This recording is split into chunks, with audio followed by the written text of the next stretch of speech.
Worst advice you've ever been given? You need a college degree. Awesome. Yeah, you do not need a college degree. Nope. You need to have a work ethic, and you need to have the flexibility to do what needs to be done, and you need to know what is going to make you happy. Mm-hmm. Right? Otherwise, we're burning it down for the insurance money. Fair enough. See, this is why I can't say where it is. Uh-huh. This is it's raw, real. As it should be. Spiteful. Spiteful. Oh my God, I'm so full of spite. Because you know what you like and you know what you want, and it's listening to other people. That's good. You can take their advice, but not all of it. Yeah. Sometimes you just got to ready, fire, aim. Yeah, just shoot twice. Right? There we go. Yeah.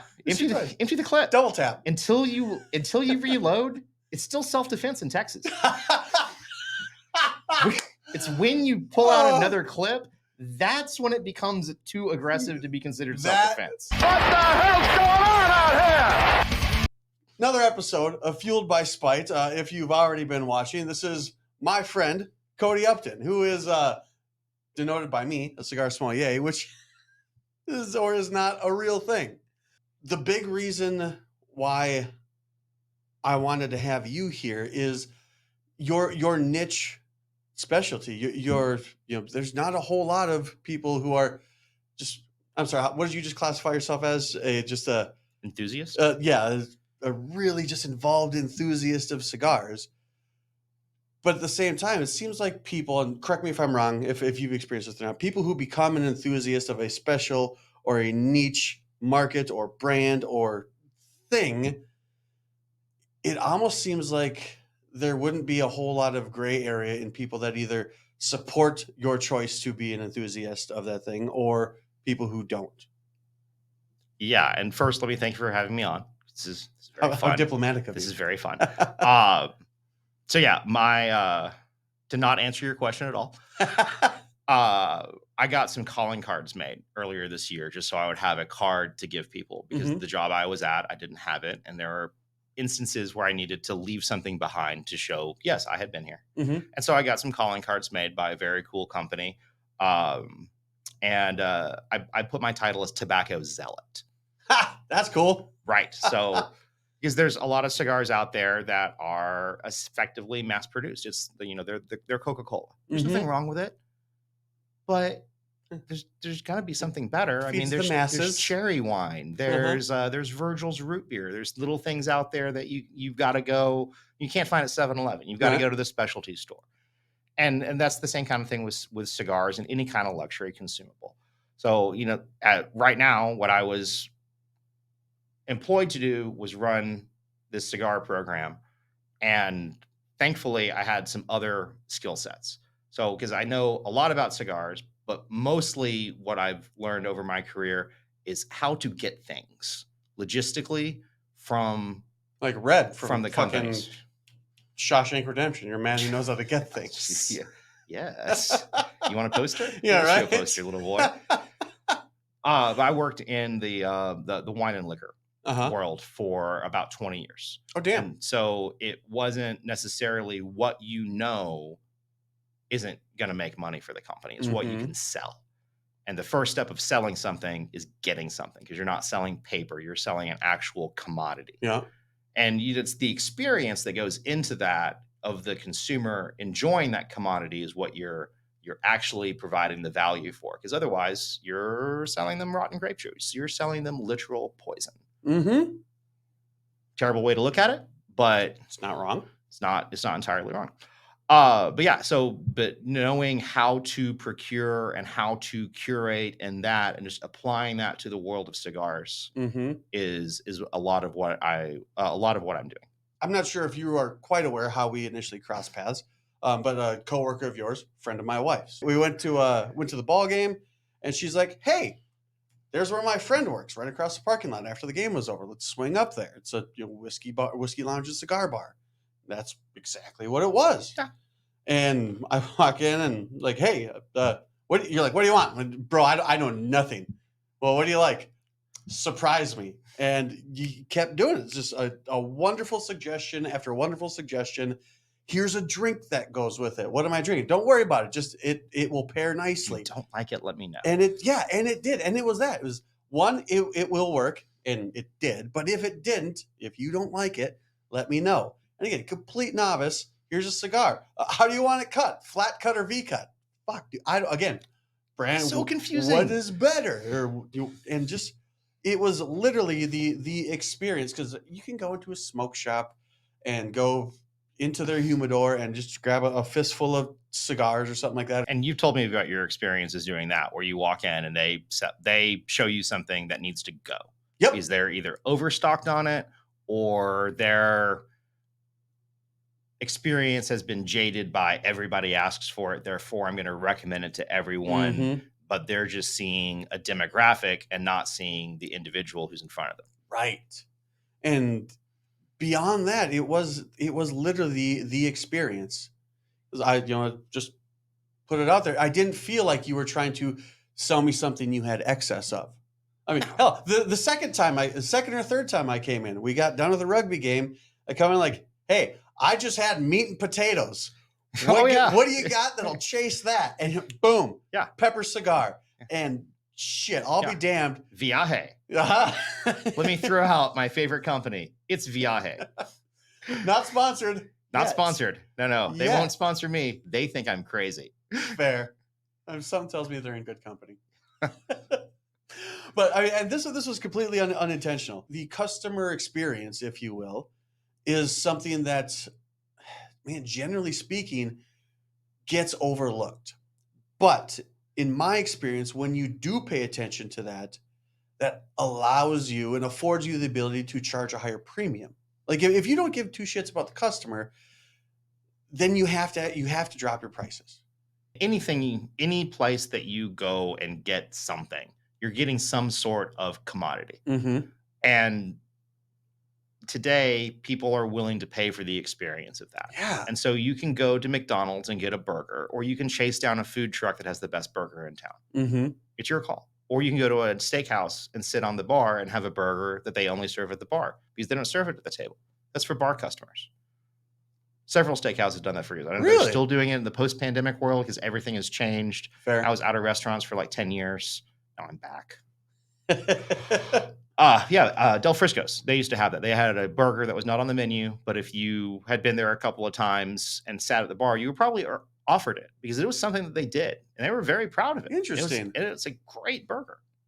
That's cool. But that little things like that are kind of what builds that experience and builds that clientele, because especially in the world of fine dining, Mm-hmm. or at least, what they're calling casual upscale or whatever, because fine dining is dying. There's not a lot of white tablecloth anymore. Nobody's doing, tableside carving with Chateaubriand, Dover sole. I mean, that's the classic. You think that's a casualty of the pandemic, or is it just a changing of culture and time? It's a massive change of culture and time. People in general don't have the time for that. It's often seen as a luxury of the elite. So there's a level of pretentiousness that especially post Generation X just manages to ignore. Some of the best restaurants in Dallas, New York, LA, you feel comfortable going in a t-shirt, eating no tablecloth at all some of the finest food you'll ever have, and they're playing Pantera over the stereo. And there's nothing wrong to be said about it, but it's not, a violin quartet in the corner and white tablecloths and light piano and the finest of wines and champagne available in the world for a price. There's the restaurant isn't that high, but it's upscale here in the mid cities. It's a seafood restaurant. Place you go for a special occasion, an anniversary, maybe a prom, if mom and dad are going to. Special occasion restaurant is a great example. If you have the money, you could afford to go there weekly. Yeah. And any restaurant is going to want to have that base where they see somebody 3 out of 4 Fridays. Yep. But there's a lot of people who come in and we'll see them on a birthday and an anniversary and a promotion at work. Yep. So, at best you see them 3 or 4 times a year. Mm-hmm. But every time they come in, that experience has to be to the point where it was the first time. And that needs to be for every possible customer coming in. There is something to be said for, like, you could tell these people, and I can tell it with you too, like, you love to serve people. Most people. I mean, I had some people record me this past weekend because I was cutting them off of alcohol service because they came in jerseys like 3 hours after the game. Mm-hmm. They came in with cups full of beer from the place across the street. Uh-huh. It's like, yeah, we're What not do you mean doing record you? They pulled out their phones and, we know the owner. And yeah, like, I'm no longer comfortable with serving you alcohol. Uh-huh. Yeah. Go tell the owner that. Yeah. Go tell them that. Yeah. Yeah. There is an I didn't quite get to the whole what's his name. Yeah, right. Do you know his name or is he just the owner? Right. Yeah. I know the owner too. There is an interesting juxtaposition between this place and the place across the street. There's a lot of entitlement. People think that they have money, therefore they should be served. And for most of the time, yes, absolutely. But you still have to know how to be served at times. And there are things that, I'm constantly trying to teach servers at a nice restaurant that until everyone at the table is done, you do not touch their plates. You don't go offer to a table and say, may I take that for you? Because that would be gauche. Right. Because you certainly wouldn't want to have your plate taken before someone else isn't finished or before the host is finished, because that would just be exceedingly rude. Yeah. And so when people finish their food and push their plate back 4 inches off the edge and put their napkin on top of it, it's like, you're in a nice restaurant. Please act like you were raised properly. But we don't pass out a book. Right. Nobody does. Nobody does. But yeah, when that happens, oh yes, I take your plate. Because I'm not going to let that travesty sit on the table. Yeah. But there's a lot of the times where, I'm, lecturing a server of why did you go back to the table when the lady at the end is obviously, still putting, the fork near her face. There's no reason to go over there. All their drinks are full. You shouldn't even be near the table. You should be giving them the privacy to finish their meal. They don't need to be interrupted. How did you come across this knowledge, the proper way to run a fine dining room? To take a step back again, so we can take a step forward. I lost a bar bet to a friend of mine when I was 17. And so I owed him a favor because the bar that we're in would let me drink, but they would not let me pay for drinks because it was the 90s and that's how bars worked. Yep. Oh, you're not 21. We'll let you drink here because all of your friends are over 21 and you're not creating a ruckus, but God forbid that we take your money. So I owed him a drink. I ended up owing him a favor. And then after I turned 18, he gave me a call and said, hey, I have this huge problem. I run this restaurant and it's Father's Day weekend and I need help. So I just need to come in and bust tables. So I went in and bust tables. And then Is here in DFW or this? It's here in DFW. Okay. The restaurant is long since closed. At the end of that weekend, he said, we have this huge problem. You speak English. So we're going to train you to be a waiter. Because we can't have a busboy speaking English. Just not right. Okay. Yeah, just a little interesting. Just a little culturally the racist. 90s, man. Yeah, it was the 90s. Crazy times. We did crazy things back then.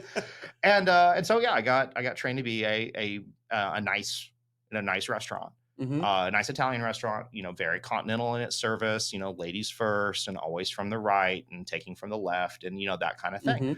So I was there for a summer and then I went to college and bounced around some places and then came back to Fort Worth and had the opportunity to work for a fabulous restaurant that I will mention, Santa Melion, potentially the best restaurant in Dallas, Fort Worth. Classic French, great place. But I was allowed, we'll use that word, I was allowed to work there for about 2 years. And it was a great experience and learned a lot about wine, which I segued into full-time after that, and learned how to manage a restaurant and learned how to wait tables at a nice restaurant and all of the steps of service for classic continental French service. But yeah, that's where I learned how to wait tables. And then 9/11 happened when I was working for him, and there was a massive change in everybody's life and how to think and such. And I had been displeased with being in restaurants because of the hours at that point, and so I decided to segue into fine wine sales. So I went and joined a wholesale distributor and worked for them for a few months before I realized that they were crazy and had no idea what they were doing. And then went into retail for a few years and then worked on the supply side in the fine wine business, where we were a brokerage agency And so we'd work directly with small vineyards in France, Italy, and California that didn't have the resources or really need for somebody full-time, but needed to have somebody on the ground to make sure that their product moved from the distributor to the consumer. After about a year, I was promoted to manager and was pulled from fine wine, and then I ran the spirits division for that. Is this company. all in DFW this whole All time? DFW, Are you? yeah. And so how'd you get from there back into the restaurant game then? So I was working for wholesale, and there was a massive cultural change at the company, and they decided to shift upper management. Mm-hmm. And so the middle management that was loyal to the upper management was the first people shifted out. Got it. So I got caught in that and went back to retail. Then the pandemic happened. I had, well, to make it easy, I no longer wanted to work for that retailer. We'll just put it that way. And they no longer wanted me to work for them. So that was a few months before the pandemic. So I shifted. And at that point, I was married, and my wife did not like the constant discussion of alcohol. And so I agreed I would no longer work in the alcohol business. Mm-hmm. And the pandemic happened. So everything got topsy-turvy. Ended up working at Chipotle because, you just need a job sometimes. Yeah, fair. Chipotle paid, they had good benefits. And then, like I was mentioning before, I was looking for a second job because Chipotle was paying me a good amount of overtime. And then going into the holidays, when their sales get slow, overtime gets cut off. They had originally said it'll only be a few weeks. Going into the first quarter, they said it was going to be a few months. That's when I made my decision. Mm-hmm. And then I was hired at this my current employer to manage the cigar portion. And they did not really inspect my full resume, and I didn't give them my full resume with all the restaurant experience because I wasn't planning to go back into it. And then with the changes that were made there, it became essential for me to show my cards and say, okay, look, all these problems that you have, I can take care of a lot of them with this skill set and, this knowledge base. And why don't you just let me take the gloves off and we'll go from there. That's awesome. So like legit where you're at now, the place right before that was Chipotle. No way. Oh yeah. Yeah. And anybody who's like 17 Did and not watching this, see that coming. Chipotle is a great place to work as your first job. Really? Really is. Great benefits for students, super flexible, lots of good training. I mean, it's going to depend on that individual store, whether or not they have the right kind of culture. But in general, if you're young, you're in college, cannot recommend Chipotle enough. That's nice awesome. People. Still a soulless, heartless corporation destroying America, but fair. Not a bad place to work. Right. I mean, well, the reason I'm just highlighting those transitions, because again, I'm certain that it's a whole lot more nuanced than. It's not just fuck this, let's go. Yeah, There's a lot of oh my god, But with the the rubbing of the temples and all of that, because we see that again. That's kind of going back to why this whole thing exists. Right, and when you said fueled by spite, yeah, I am fueled by spite. You think I'm wrong? Right? Fuck you. How can I show that I'm right? How? But that's the thing. It seems like you've made some large transitional steps, some major pivots. We'll use that. Yeah, some huge pivot. Pivots. Yeah. Pivot. That I would imagine that there were plenty. You seem like you would have your share of detractors just from those pivots alone, let alone just your general take on life and the world around us. Oh yeah, I mean nobody really wants to work for me.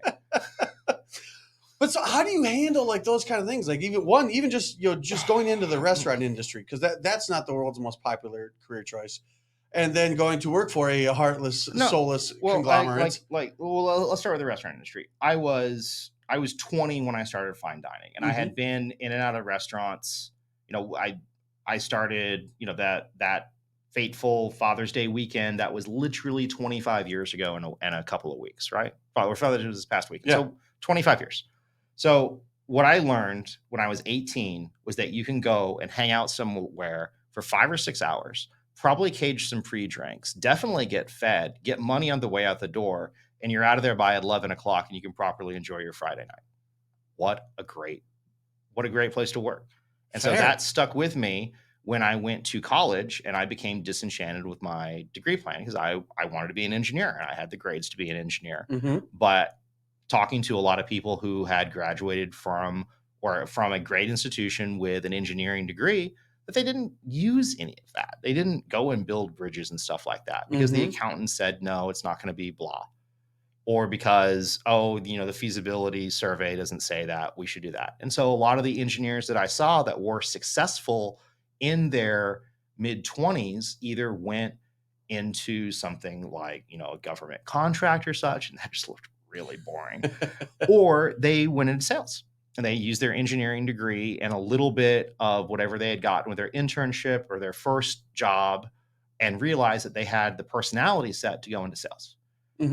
And when I worked for San Emilion, the maitre d' there, Chuck, who sadly is no longer with us, he told me the first day that this is not waiting tables. This is a sales job. Is at a certain level of restaurant, well, any restaurant that you work for where they're tracking your metrics. Before I worked for San Emilion, I worked for the Olive Garden. I was there for about 6 months or so. And the only reason I left there was I had a school conflict schedule that the managers could not all get on the same page because the top manager was very good, and the managers at the lowest chain simply didn't know what they were doing. Right. And so they churned a lot of staff, and that's never a good thing because they need to hire new staff and train them up, and that just takes time and money. But back 20 years ago at the OG, they said that everybody who sits down is going to have an entree. And so how we're going to grade you is apps, drinks, non-alcoholics, and desserts. And we're going to call that, PPA plus. So everybody who sits down is going to spend $10 or $15 on an entree. We're not going to track entrees. We're going to track everything extra. Well, when I got to San Emilion, everybody who sat down paid within $10 or $15 of each other. Everybody who sat down at that point, no matter what, they paid, I think, $35. Now, 20 years later, it's drifted up to like $55, but it's about right. Right. And the top of the line menu back when I worked there was about $55.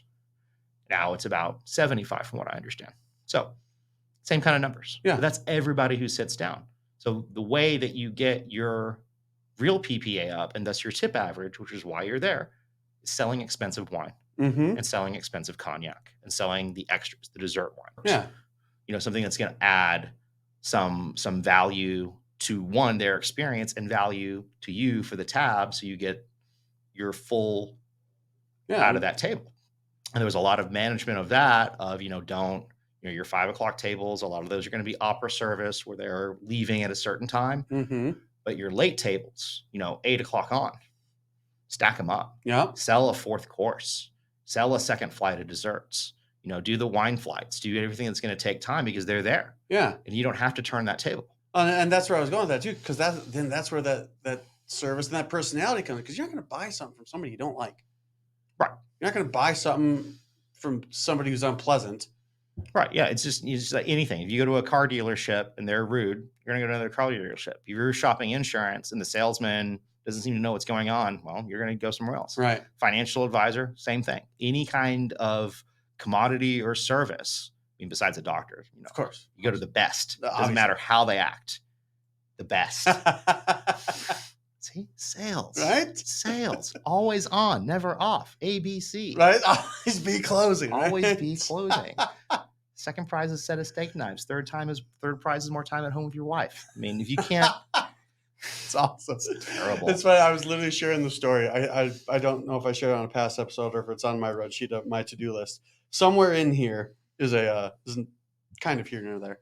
Somewhere in here is a breakup letter I received from a patient, because she referred to me at multiple times as Mr. Taylor throughout the whole thing. Oh, Mr. Mr. Did Taylor. You went to doctor school to be called Mr.? To be called Mr. And it's a breakup. And you get this, like, going back to personality, there are some people, I mean, hell, you've served them, that it doesn't matter what comes out of the kitchen, it's not good enough. Doesn't matter what's in the glass, it's not good enough. She saw me for 3 years, and every time she came in, it just wasn't good enough. And it wasn't good enough because she'd come in and she'd be miserable.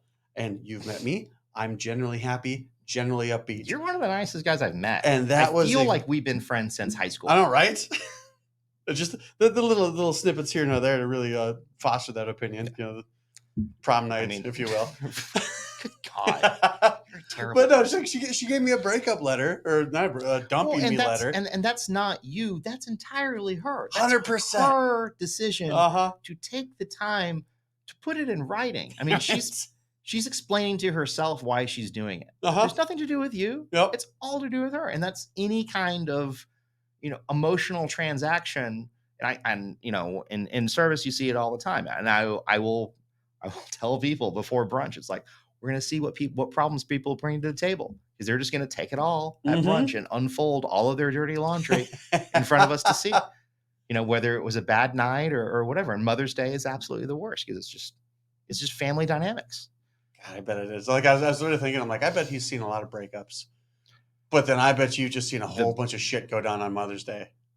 There's a lot of Mother's Day that I do not remember.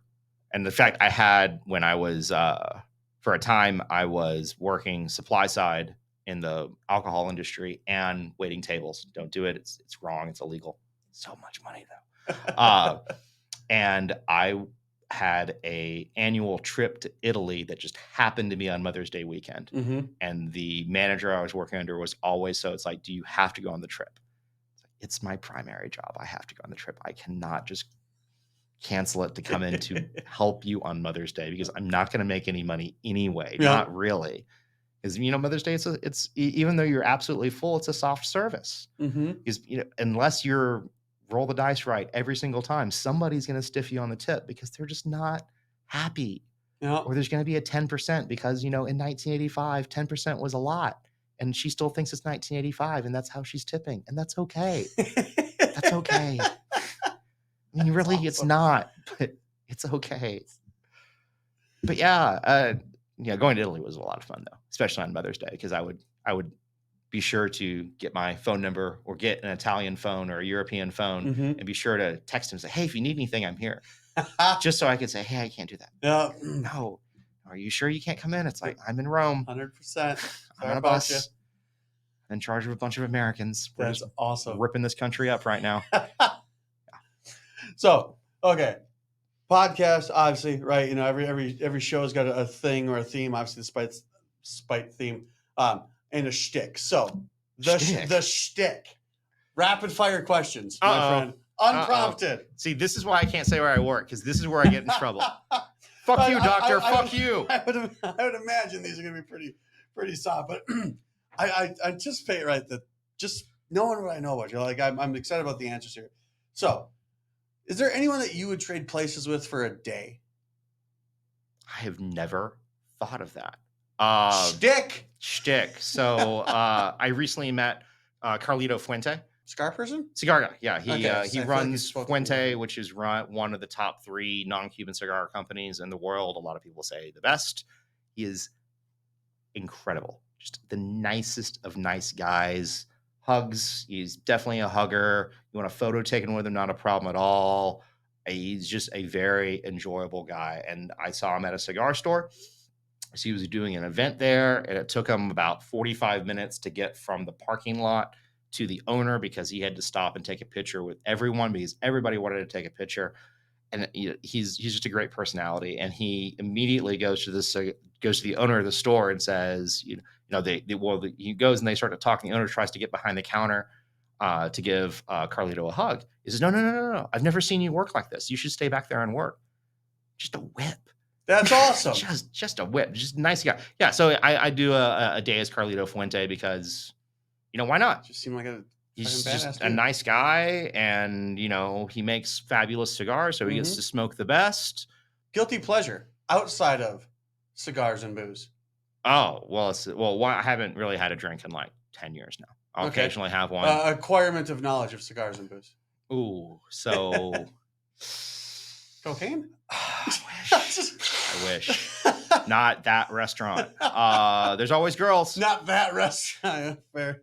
Always girls. Oh, I've had stories from people that I have worked for and with about the 70s in Dallas. The movie Waiting is a goddamn documentary. Like anyone who's worked it's docudrama, but yeah, fair. I mean, it's there. It's there. The Slam and Salmon is also very, very docudrama. Yeah. I've had about half of that go on. Well, I mean, Daniel Tosh did a bit a while back, and when before he was Tosh.0, And on stage, he's like, I feel like everybody should have to spend 1 year of their life in food service. Oh, I Just think so it you should realize be, your ranch like, dressing isn't that fucking important. it is not that. It's not that important. But yeah, I think in order to vote, you should have to do 2 years in either in retail or service. One of the Fair. two. 'Cause Yeah, both- yeah, either food service or retail. Because some people go get that floor set. some people don't need to be in a restaurant. Public. Oh, If some people don't Some need to people work don't in a need to be restaurant, public. that you have to have a sense of urgency, which is Mhm. always on. If you're having a bad day, you need to leave that at the door. You Yeah. really just need to leave it at home. Mm-hmm. Don't even get in the car with it. It's got to stay somewhere else. You cannot bring that in. Yeah. Because it's just going to drag you down, and anybody that you talk And to, everyone drag you their associate down. with. Yep. And it's just bad. Okay, next one. Worst advice you've ever been given. You need a college degree. Awesome. Yeah, you do not need a college degree. Nope. You need to have a work ethic, and you need to have the flexibility to do what needs to be done, and you need to know what is going to make you happy. Mm-hmm. Love that. Best compliment you've ever received. I was thinking about this tangentially earlier, in that if I ever needed help, you would be the one that I called. That's cool. You're a good guy to know, apparently. I mean, if you need something. Guy who knows how to get things, right? Red. You need a harmonica? I'll get you a harmonica. Yeah, right. What's an idea you think most people get wrong? This is my little, what I've been doing for way too long. And luxury consumables is how I refer to it. Mhm. And so fine wine, fine liquor, fine cigars, fine food, is that there's not a best. There's just what you're going to like the most. Mm-hmm. So, I mean, briefly, something that we can all hopefully relate to would be like cuts of meat. Filet, sirloin, ribeye, New York strip. Yep. Everybody's going to have their opinion. But if you go to any steakhouse, they're going to say the filet's the best. Well, I don't know. Filet's fine, but you do it right. You eat it with a spoon. There's no Yeah. flavor. I like a strip. You ain't like a ribeye. Yep. I mean, a lot of people like ribeyes. I like a strip. I know I'm kind of in the minority of that, because usually filet or ribeye. Mm-hmm. But it's the same kind of thing. You like what you like, and you prefer what you prefer, and there is no right. Yeah. I mean, caviar is often touted as, the most expensive of luxury foods, and it's hit or miss. Yeah. With the right kind of environment, the right kind of setting, caviar can be delightful. But for the most part, it's salty fish eggs. Yeah. I've Almost had it on a rotten. couple of occasions. But, okay. Yeah, I've had. I ordered it once. Somebody else ordered it a couple other times, but I tell you Yeah. what, I've never ordered it twice. Yeah, I've had the pleasure of having it several times, and once it was divine. Right. It was really expensive. And the same like oysters. Like, if I go out and there's oysters on the menu, it's like 95% chance that I'm going to order oysters. Mm-hmm. But I had the pleasure of going to Lyon in France, and there's a bistro right on the square, right across from the TGV, and it's one of the oldest restaurants in Lyon, and I cannot remember the name of it. I've been there like 3 times, and the first time we went there, we got a seafood tower that was probably like 600 or 700 euros, and this was 20 years ago. It was Oh, damn. is insane. Had oysters that were like softball in diameter, like Jesus. too big to put in your mouth. Yeah. I dream of them, but I'm never going to have another oyster like that. Uh-huh. I'm not, because you can't. One, you can barely import French oysters into the U.S. from what I understand now. You absolutely cannot into Texas, and to get them in that size, that they're going to be kept by the French market. And then talking to gentlemen that I know that are in France, and they'll say, "Oh, no, they just don't. You can't get them anymore, Interesting. anywhere." Last one on Yeah. here. What's something you wish I'd asked you that I haven't? I've been thinking a lot That boy. the last couple of days about how I got here, like right here, right now, Mm-hmm. doing this podcast, and everything that's been going on, because it's been a very tumultuous couple of weeks, not just with the dumpster fire of the place I work. It's not that bad. If you know where it is, go there, please, and bring money. It's awesome. We're doing stuff all the time to make people happy, and we just ask that you give us a chance and deal with the parking situation. It's not a dumpster fire. We are pivoting. It's going to be absolutely fantastic. It's going to be a totally different place in 90 days if everything goes right. Otherwise, we're burning it down for the insurance money. Fair enough. See, this is why I can't say where it is. Uh-huh. This is raw, real.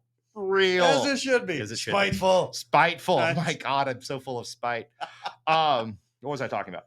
So yeah, So- everything that I've done in some way, shape, or form has gotten me here. Mm-hmm. And I found that when I think that, the techniques and thought processes I've used before have gotten me into trouble and I need to use these instead. And I look at it, it's like, no, it's the original. It's the gut feeling. Mm-hmm. And just put bullets in the gun and go. Because you know what you like and Yeah. you know what you want. And it's listening to other people. That's good. You can take their advice, but not all of it. Yeah. Sometimes you just got ready. Fire. Aim. Yeah, just shoot twice. Right? There we go. Yeah. Just shoot twice. Empty the clip. Double tap. Until you reload, it's still self-defense in Texas. It's when you pull out another clip, that's when it becomes too aggressive to be considered self-defense. So this has literally happened every single interview I've ever done. There's a quip or a phrase, and I'm like, that's the preview reel. That's the trailer right there. Until you reload, it's still self-defense. But that was awesome. It's not going to get better than that. I mean, it could, but It might. they charge by the hour. Yeah. Oh, man. Until you reload, it's still self-defense. Once again, you'll learn more here by accident than elsewhere by design. This was fun. Cody, absolute pleasure, man. Thank you, Doctor. Thank you. You guys, as always, like, share, subscribe. Win without apology. Empty the clip. You know, I'm going to start using that as a hashtag. Yeah, do it. If Perfect. you didn't watch this, fuck you. Yep.